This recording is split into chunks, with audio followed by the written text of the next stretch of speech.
Bună! Bine ai venit și mă bucur să te am aici alături de mine. Care este oglinda relației voastre în această perioadă? Și am să extrag câteva carduri mai întâi din acest oracol. Am să te rog, bineînțeles, să te gândești și la această persoană, să te gândești, să o aduci pe în planul tău mental, pe ecranul minții tale, să te gândești la felul în care voi ați interacționat în ultimul timp și tot așa.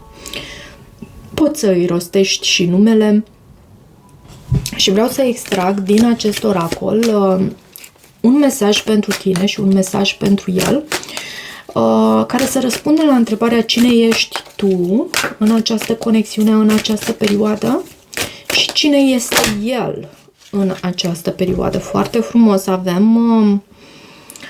nu am să iau aceste carduri, însă avem împărăteasa.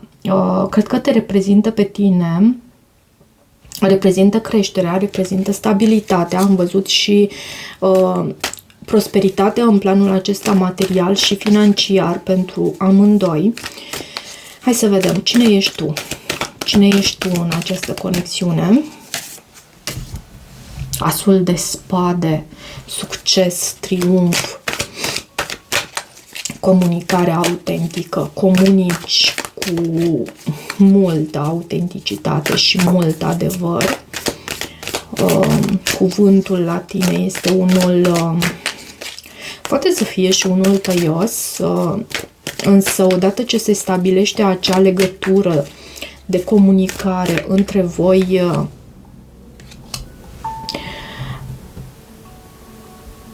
lucrurile devin mult mai fluente. Este o carte care anunță și foarte multă claritate mentală din partea ta. Foarte multă claritate asupra lucrurilor. Nu doar... și ce frumos! Avem aici, chiar în mijlocul acestei etalări, angajamentul serios. Avem acest card, Hierofantul. Este cartea, arcana majoră, de fapt, care anunță posibilitatea unui angajament serios între voi, poate chiar o căsnicie. Văd că lucrurile încep să se miște aici cu acest 8 de bâte, poate să existe și comunicare, poate după o perioadă în care cineva nu a fost atât de deschis pentru așa ceva. Și asta avem în energia generală a întregii citiri. Iar de partea acestei persoane avem speranță. Reprezintă cartea, e tot o arcană majoră și este vorba despre steaua, care vine cu speranță, vine cu optimism, vine cu... Este și cartea idealurilor înalte, poate are vărsător această persoană. Aici nu am pomenit, reprezintă cartea Taurului. Poate că această persoană are vărsător foarte mult pe harta natală.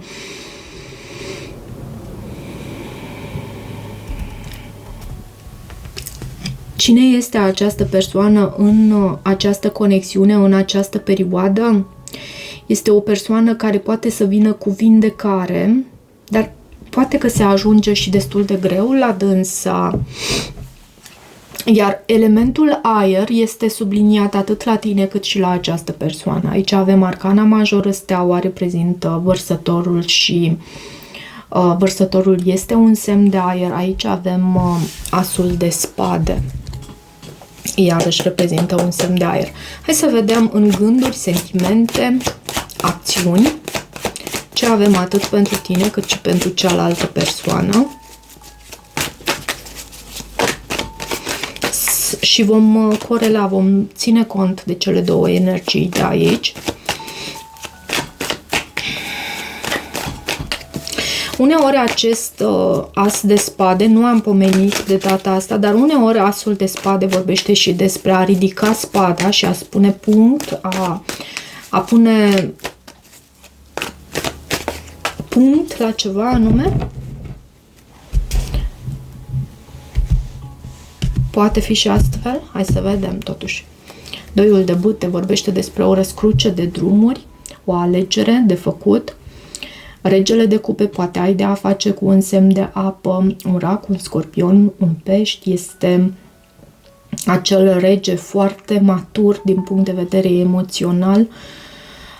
6 de cupe poate fi o persoană din trecut față de care tu ai un anume angajament serios. Aici am văzut hierofantul de asemenea. Această persoană se arată în energia sa masculină de apă. Poate te gândești la un pești, uite, pentru că avem în gândurile tale tocmai spânzuratul. În sentimentele tale avem 5 de cupe. În acțiunile tale avem asul de monede. În gândurile sale avem 10 de cupe. Hierofantul în sentimentele sale. Magicianul în acțiunile sale însă. 9 de spade este în surpriza din partea universului. Cavalerul de spade este provocarea aici. Și viitorul, minunat! Minunat! Uite ce avem în viitorul apropiat între tine și această persoană, un parteneriat. Se va stabili un anume parteneriat și ce e frumos aici e faptul că și uite că nu mi-am luat un pachet pentru a clarifica, dar ce e frumos aici e faptul că există șansa la reconciliere, la a forma acest parteneriat. Avem acest 2 de cupe tocmai în viitorul apropiat. Iar la această persoană, în gândurile sale, are 10 de cupe în ceea ce te privește pe tine. Reprezinți acasă pentru el, reprezinți familia fericită, reprezinți împlinire în planul acesta emoțional. Reprezinți un ideal cu acest card steaua de aici, reprezinți un ideal pentru această persoană. Scuze. Pentru tine, în gândurile tale, avem acest card spânzuratul și spânzuratul, bineînțeles, vine cu așteptare, vine cu nevoia de a vedea lucrurile dintr-o nouă perspectivă, poate cu un blocaj, nevoia de a face un anume sacrificiu, un compromis pentru această conexiune, pentru ca această conexiune să meargă mai departe, așa cum ți-ai propus, pentru a se materializa. Spânzuratul mai poate să anunțe și o legătură cu un pești. În ceea ce privește arcanele majore, am spus deja vărsător, avem aici, avem taur și avem gemeni fecioară. Scuze. Eu sunt puțin răcită și în această perioadă îmi e mai greu să vorbesc, dar sper să mă înțelegi.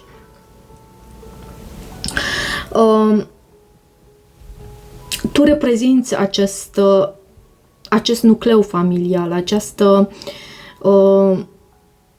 persoană alături de care această persoană se poate reculege, își poate încărca bateriile, se poate împlini din punct de vedere emoțional. 5-ul de cupe este în sentimentele tale. E ceva dezamăgitor aici, e ceva ce s-a întâmplat și poate că corelat cu acest as de spade, nu degeaba am vorbit despre faptul că tu poți să folosești sabia aceasta, cuvântul tău și într-un mod tăios. 5-ul de cupe anunță că ceva te-a făcut să te întristezi, ceva te-a dezamăgit, poate că ceva s-a dărâmat. Avem aici aceste 3 cupe vărsate și avem totuși și cele 2 cupe care stau în picioare. Cumva pentru tine, în sentimentele tale, este important, da, să validezi această stare, această tristețe, pe care până la urmă e tristețea ta, e a ta, tu o simți și e necesar să o validezi, să recunoști faptul că există acolo la tine. Asta nu înseamnă că vei trăi astfel toată viața, asta nu înseamnă că vei perpetua doar o astfel de stare, dar trebuie să o validezi. Ai trecut prin această experiență care te-a întristat, ușor te-a dărâmat. Și cu acest 5 de cupe e necesar în același timp să îți dai un timp limită în care tu să te gândești la această tristețe a ta, să o simți, să o validezi, să o experimentezi cu toată ființa ta, dar să nu... Pentru că până și stările acestea joase de tristețe, de supărare pot da dependență și e necesar să te ridici, să îți ridici privirea și să privești și în spatele tău, pentru că aici există speranță. Există posibilitatea de a forma ceva frumos împreună cu această persoană. Dincolo de această dezamăgire. Hierofantul este în sentimentele sale. Această persoană îți este dedicată ție, poate să aibă, așa cum am spus, taur pe harta natală. De asemenea, îmi mai vorbește aici și despre faptul că, pentru o parte dintre voi, nu pentru toți, faptul că această persoană cere sfatul unui preot, a unui consilier, a unui psiholog, a unei persoane de încredere în legătură cu această conexiune. Este cartea angajamentului serios și nu prea mai știu ce aș putea să spun aici despre acest hierofant. Este o persoană care îți este dedicată. Aici, în acțiunile tale, dincolo de stările acestea de, poate chiar depresie, aș putea să vorbesc aici cu acest 5 de cupe. E ceva ce te-a dezamăgit și pentru care nu trebuie să stai prea mult în această stare. Da, validează-o, e necesar, dar nu rămâne prea mult acolo. Ei, cu toate astea, în acțiunile tale, eu văd că tu întinzi mâna spre această persoană și îi arăți, îl înveți, îl ghidezi și îl faci să conștientizeze faptul că îți dorești un nou început, ceva cu stabilitate, ceva cu angajament serios, ceva care poate duce la ceva foarte frumos pe termen lung. În acțiunile sale însă avem magicianul. Energii foarte frumoase, aș putea să spun. Totuși am spus însă, nu? Aș putea să spun că din partea acestei persoane, în oglinda acestei relații, avem energii foarte frumoase. Magicianul poate să vorbească despre manifestare, despre acțiune, despre faptul că această persoană poate să vină chiar cu comunicare. Doar că ar putea fi ca această comunicare din partea acestei persoane să vină fie pe neprevăzut, pe nepus în masă sau chiar într-un mod aspru, într-un mod rapid, care să ceară dintr-o dată și pe neașteptate ca tu să îi răspunzi. Pentru că la tine văd o ușoară, aș putea să spun levitare, o ușoară perioadă în care tu ești cu tine, cu ale tale, ești cu stările tale, da, îți dorești un nou început, da, îi răspunzi acestei persoane, dar această persoană s-ar putea să vină cam rapid în direcția ta și lucrul ăsta să destabilizeze oarecum. Poți să ai de a face cu un gemen fecioară aici. Scuze. Ok, și avem 9 de spade. 9 de spade în surpriza din partea universului. Cineva se stresează aici cu ceva anume. Nopți nedormite. Cineva poate se stresează din cauza faptului că celălalt poate să își dorească independența. Poate fi tocmai această persoană care se stresează, pentru că la tine te văd nu neapărat că îți alegi independența, văd că îți dorești acest nou început, dar te văd mai absentă din această conexiune și nu ești pe modul acțiune, din câte văd eu. Și lucrul acesta ar putea să îngrijoreze această persoană care îți este dedicată, își dorește acțiune, vede acest potențial de a forma această familie fericită alături de tine. Scuze-mă, am să iau și o gură de apă. Astăzi am vorbit foarte mult și pe lângă faptul că sunt răcită, da, vocea începe să își ceară dreptul de repaus. Cavalerul de spade este în provocare. Cred că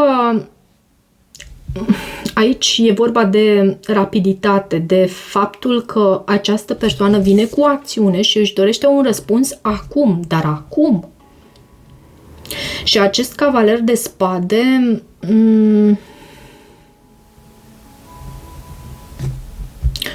cam asta reprezintă aici în provocare. Reprezintă o persoană care acționează impulsiv, foarte rapid, nu își face un plan extrem de bine pus la punct.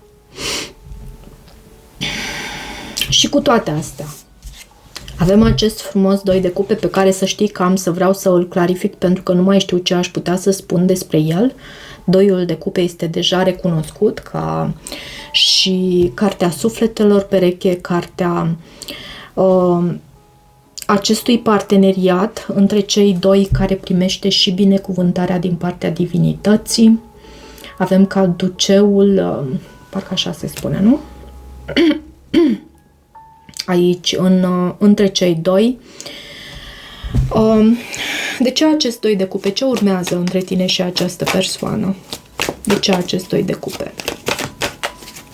E ca și cum această relație între tine și această persoană este reînnoită, pentru că amintește-ți că am avut 2-ul de bute la baza pachetului, iar 2-ul de bute cere ca ceva anume să fie lăsat în trecut pentru a păși într-un nou început, ceva cu totul nou. Soarele și o nouă oportunitate între tine și această persoană. Totuși avem 3-ul de spade. Iertarea este necesară și cred că tu vei fi cea care va trebui să lucreze cu sine pentru a ierta aici și nu îți cere nimeni să te transformi, să te dai de 3 ori peste cap și să te transformi în greuceanu. Lucrurile pot să se petreacă și încet, așa în ritmul tău, așa cum poți tu, chiar dacă această persoană e posibil să vină cu